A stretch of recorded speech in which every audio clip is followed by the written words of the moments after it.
Black and White 50s in South Africa is an exhibition consisting of photos taken from a book of the same title by 74-year-old Jürgen Schatterberg. Schatterberg left his native Berlin in 1950 and settled in South Africa, where he photographed cultural and political events in both white and black communities. Jürgen Schatterberg is a German who left after World War II, fled Germany, and got to South Africa, thought he was escaping the madness there, gets to South Africa, and once again we're in a situation where there's a sort of a power sort of struggle and a color line that's very distinct. This time it's black and white.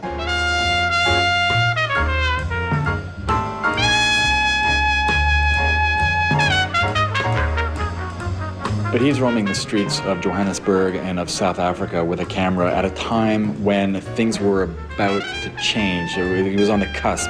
Absolutely. It's a very interesting time. You look back at these images and there's a bit of pathos because there's almost a naivety to the images, because here we are in the early mid-50s and Jürgen has arrived in South Africa at a time when there's still lots of celebration. People are not believing that the government will actually soon institutionalize racism. I mean, it's there, don't be fooled. I mean, it's not that there was no racism, then there was apartheid.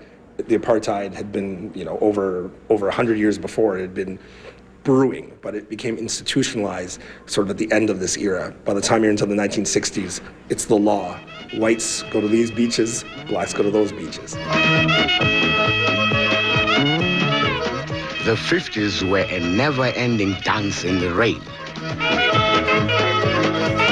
And what makes him very effective in his picture taking is he's an outsider. He can go from a white to black community with ease and be allowed to take some of these photographs. Right, and I think it's not only that he was obviously an outsider, German accent and so forth, that made him sort of accessible and not a threat to either community. It was also that his mindset pretty clearly was a pretty liberal mindset. He saw things for what they are, or what they were, and he was not about to be fooled by the rhetoric that the government sort of was sort of trying to fool the people with.